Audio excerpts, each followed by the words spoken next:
Qadimiy Kesh, bugungi Shahrisabz. Bu zamin necha ming yillardan buyon sivilizatsiyalar chorrahasi, buyuk davlatlar beshigi, ilm va ma'rifat markazi bo'lib kelmoqda.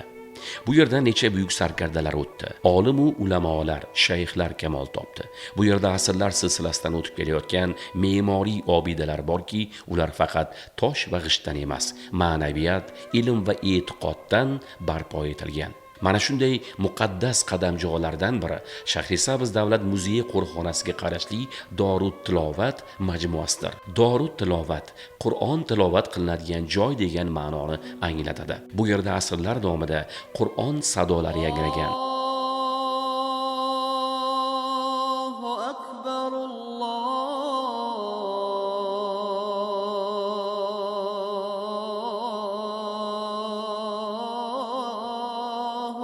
Ulamolar ilm o'rgatgan, buyuk zotlar ibrat qoldirgan. Majmua tarkibiga Shayx Shamsiddin Kulol maqbarasi, Ko'k gumbaz jome masjidi va Gumbazi Saidon maqbarasi kiradi. Ular 14-asr oxiri va 15-asrning birinchi yarmida Temuriylar davrining yuksak me'morchilik an'analari asosida bunyod etilgan.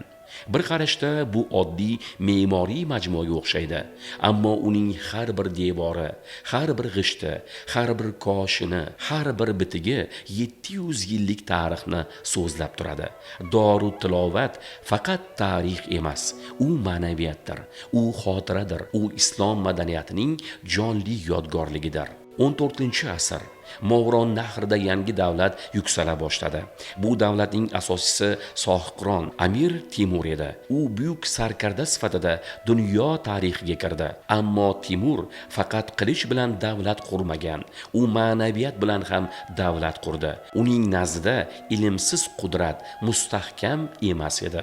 Ulamosiz davlat barqaror emas edi.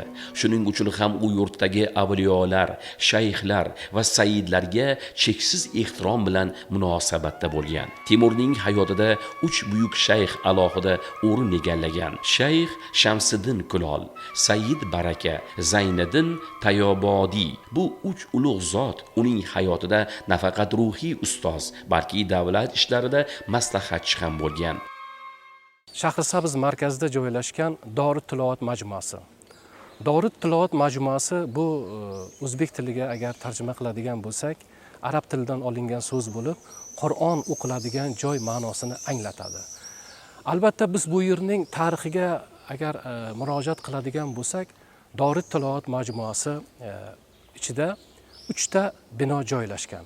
Birinchisi Ko'k gumbaz masjidi, Saidlar gumbazi va Shayx Shamsiddin Kulol maqbarasi bu yerda mavjud.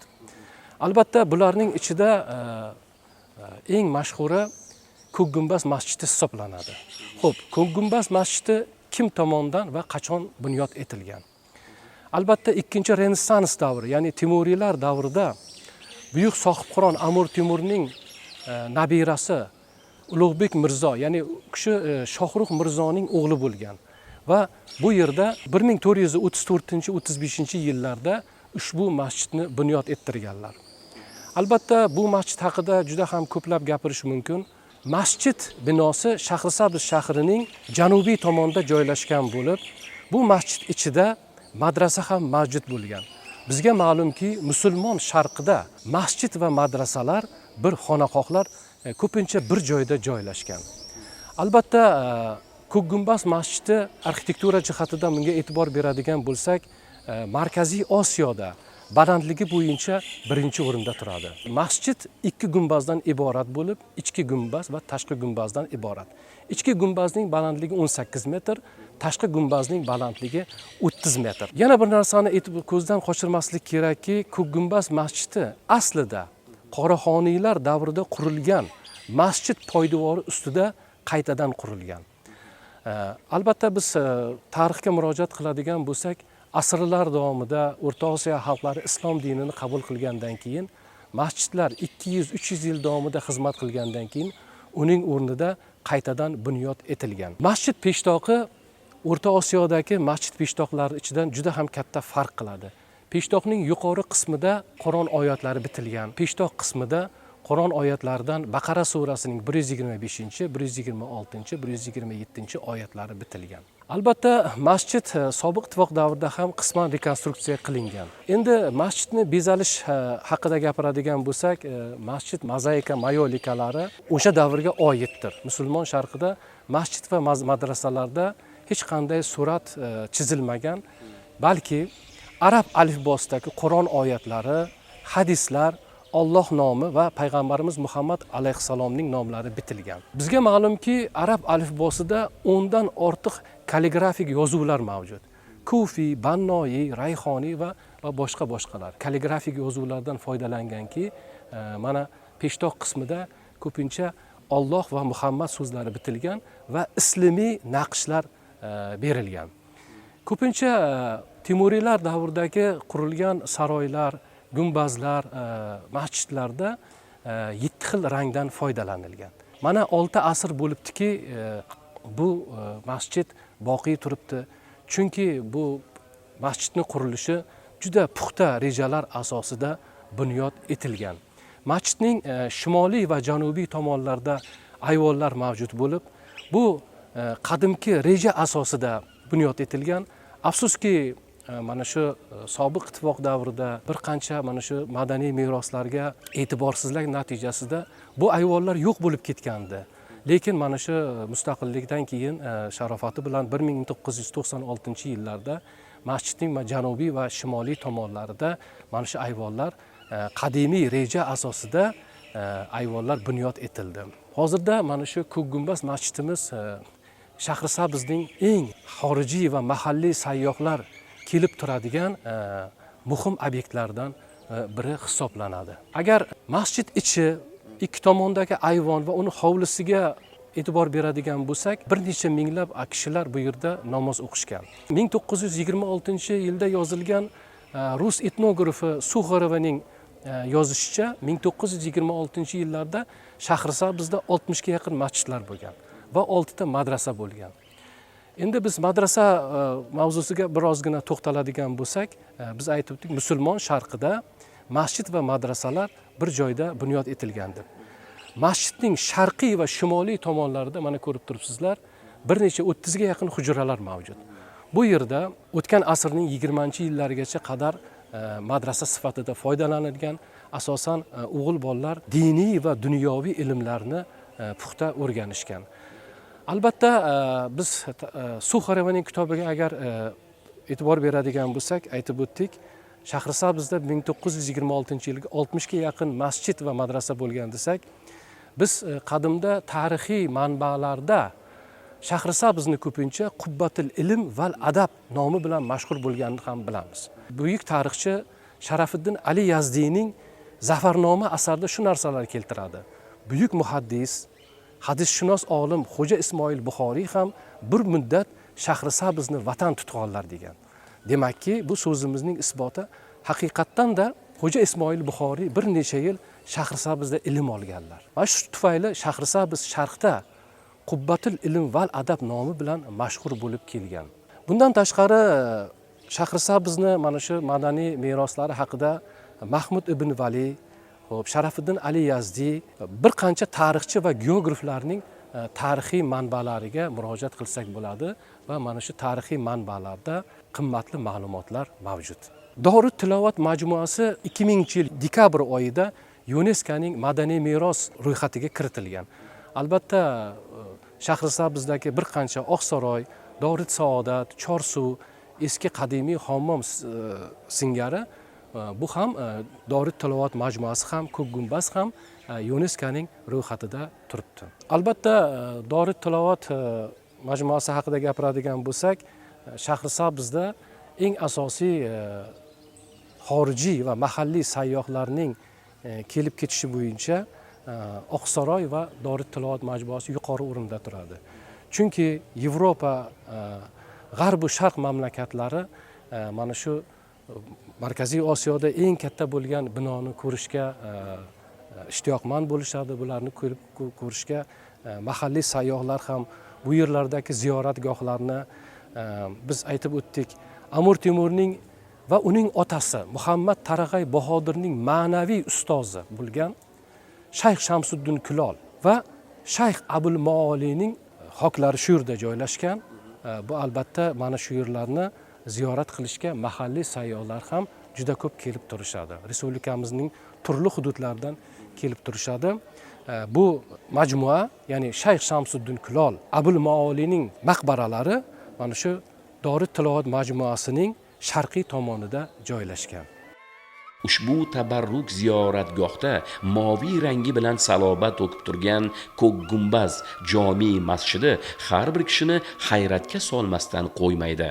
Bu masjid Mirzo Ulug'bekning farmoni bilan 1435-1436 yillarda qurilgan. Uning har bir qismi nafaqat me'moriy yechim, balki Qur'on oyatlari va hikmatli bitiklari bilan bezatilgan ma'naviy maktabdir. Peshtoqidagi muborak oyatlar, gumbaz gardishidagi suralar, koshinlardagi takrorlangan ezgu iboralar me'morchilik va xattotlikning noyob uyg'unligini namoyon etadi. Bu yerda naqshlar ham go'yo tilga kirganday. Har bir rang, har bir chiziq, har bir harf insonni ezgulikka da'vat etadi. Masjid devorlaridagi hadislar esa ibodat ahlining qalbiga nur bag'ishlaydi. Ko'k gumbaz masjidi ichida turibmiz. Masjid biz boyana ta'kidlab o'tganimizdek 15-asrning birinchi yarmida bunyod etilgan. Mana 600 yil bo'libdiki, masjid boqiy turibdi. Nima sababdan? Chunki biz yuqorida ta'kidlab o'tdikki, masjid pishiq, puxta reja asosida bunyod etilgan. Mana agar devorlariga e'tibor beradigan bo'lsak, masjid devorlarining qalinligi salkam 3 metr, ba'zi joylarda 3 metrdan ham qalinroq. Devorning qalinligi. Boyana masjid to'liq pishiq g'ishtdan bunyod etilgan. Endi masjidni bunyod etgan ustalar haqida fikr bildiradigan bo'lsak, Temuriylar davrida mamlakatda bo'ladigan, quriladigan inshootlarga ko'pincha hindistonlik, tabrizlik ustalar ishtirok etishgan. Bizga ma'lumki, Oqsaroyni ham mashhur tabrizlik usta Muhammad Yusuf Tabriziy bunyod etgan. Ko'pincha sharq arxitekturasida, musulmon arxitekturasida 7 xil rangdan ko'proq foydalanishgan. Yana ba'zi bir ma'lumotlarga qaraganda, masjidni bunyod etgan rassomlar, ustalarga o'z mamlakatida bo'lgan tabiatni aks ettirishga ruxsat berilgan. Mana bu devorlardagi suratlarda turli xil ya'ni islomiy naqshlar, daraxtlar, o'simliklar aks ettirgan. Bu ham ko'pincha mamlakatimizdagi ko'pgina masjid madrasalarida bunday suratlar uchramaydi. Masjidda yana bir narsa borki, biz aytdik, masjidning ichki gumbazining balandligi 18 metr. Bunda hech qanday qadimda mikrofon ishlatilmagan, ya'ni tabiiy akustika.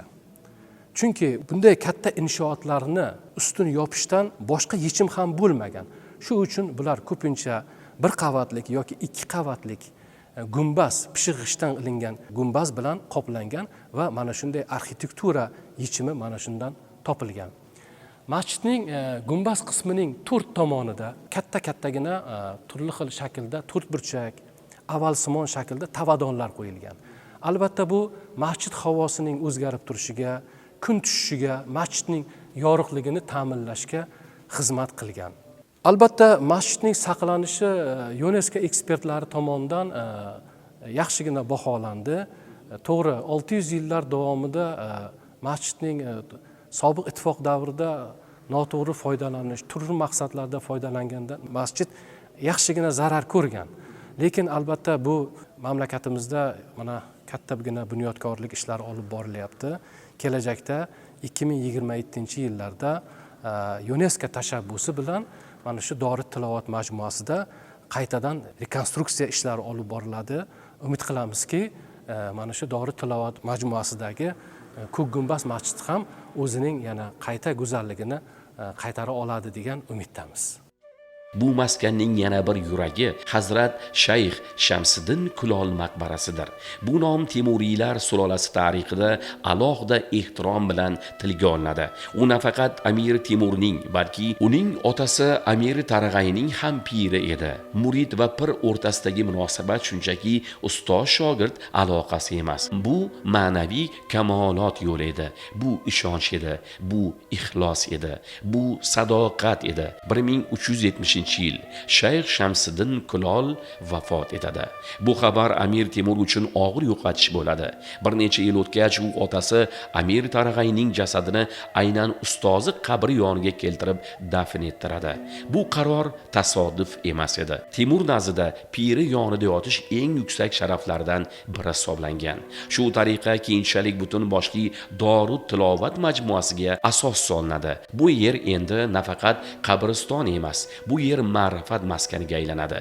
Bu yerda Qur'on tilovati to'xtamaydi. Bu yerga musulmon olamining turli burchaklaridan ziyoratchilar keladi. Arxeologik tadqiqotlar esa maqbara yanada qadimiy qoraxoniylar davri inshooti ustida qurilganini tasdiqlaydi. Maqbaraning o'yma naqshlar bilan bezatilgan eshigi ham alohida ahamiyatga ega. Unda nas xatida bitilgan hikmatli so'zlar tashrif buyuruvchilarni tafakkurga chorlaydi. Dorut tilovatning yana bir nodir yodgorligi gumbazi Saidondir. Bu Saidlar, ya'ni payg'ambarimiz Muhammad alayhissalom avlodlari dafn etilgan muqaddas ziyoratgoh. Mirzo Ulug'bek farmoni bilan qurilgan ushbu maqbara nafaqat me'morchilik, balki epigrafika san'atining ham betakror namunasidir. Bu yerdagi har bir qabr toshi tarixning tirik hujjati. Marmar yuzasiga sulus, nasx va kufiy xatlarda o'yilgan Qur'on oyatlari, duolar, marsiyalar va nasabnomalar orqali bir necha asrlik tarix bugungi kungacha yetib kelgan. Abul Maoli va boshqa saidlar haqidagi ma'lumotlar nafaqat inson taqdirini, balki butun bir davrning ma'naviy muhitini yoritadi. Bu yerda hatto harflar ham tarixdan so'zlaydi. Dorut tilovat majmuasidagi keyingi tarixiy bir obidamiz bu, ya'ni Abul Moli majmuasi. Abul Moli majmuasi 1437-yillarda, ya'ni Mirzo Ulug'bek tomonidan bunyod etilgan. Bu kishi kim bo'lganlar? Bu kishi aslida Termizli pirlar bo'lgan, Termizli saidlar avlodlari bo'lgani uchun Amir Temur tomonidan bular nihoyatda ya'ni sharaflangan va ulug'langanlar. Va Amir Temur bularga juda katta miqdorga vaqf yerlar ajratilgan va bularning hurmati nihoyatda katta bo'lgan va bular ya'ni vafot etgandan so'ng, ya'ni Mirzo Ulug'bek tomonidan bu yoqda ularning qabrlariga maqbara atab qurilgan. 1437-yil. Ko'rib turibsizlar, bu maqbarada 4 ta ya'ni qabr tosh mavjud. Asosiy qabr tosh bu kishi Abul Moli qabr toshi. Qabr toshda marsiyalar, oyatul kursi va payg'ambarimizning qizlari Fatima onamizdan to Abul Moligacha bo'lgan 23 ta sulola vakillari shajaralar keltirib o'tilgan. Bu ma'lumotlar epigrafik olim, ya'ni Bobur Amin tomonidan mustaqillik yillarida ya'ni o'qilgan. Majmuaning tarixiga keladigan bo'lsa ham nihoyatda ya'ni xarob holatda bo'lgan. 1996-yil Amir Temurning 660 yillik munosabat bilan katta ishlar, bunyodkorlik ishlar olib borilgan. Faqat binoning ichki emas, balki tashqi qismida ham yaxshi ya'ni holatda bugungi kungacha ya'ni o'zini ahamiyatini saqlab kelmoqda. Bugungi kunda mahalliy va xorijiy turistlar bu yerda nihoyatda ko'p tashrif buyurishadi va muzey xodimlari majmua tarixi haqida, uning tarixi ya'ni haqida ya'ni mahalliy va xorijiy turistlarga qimmatli ma'lumotlar berib kelishmoqda. Har yil 2-3 marta kelib turaman. Tarixni o'rganishga qiziqaman. Chunki ota-bobomiz kim bo'lgan, qanaqa inson bo'lganmiz, shu ma'noga.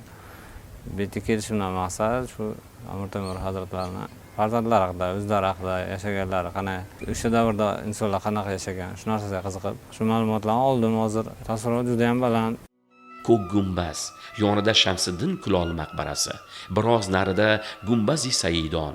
Ularning har biri alohida obida, ammo uchalasi birgalikda yagona ma'naviy olamni tashkil etadi. Bu yerda me'morchilik bilan tasavvuf uchrashgan. Bu yerda hattotlik bilan Qur'onshunoslik birlashgan. Bu yerda davlatchilik bilan ma'naviyat uyg'unlashgan. Mana shuning uchun ham Dorut tilovat nafaqat O'zbekiston, balki butun islom sivilizatsiyasining noyob durdonalaridan biri hisoblanadi. Shu bois Dorut tilovat faqat tarix emas, u bugun ham yashaydi. U bugun ham tarbiyalaydi. U bugun ham ma'naviyat sabog'ini beradi. Dorut tilovat ana shu muqaddas xotiraning mangu barhayot timsolidir.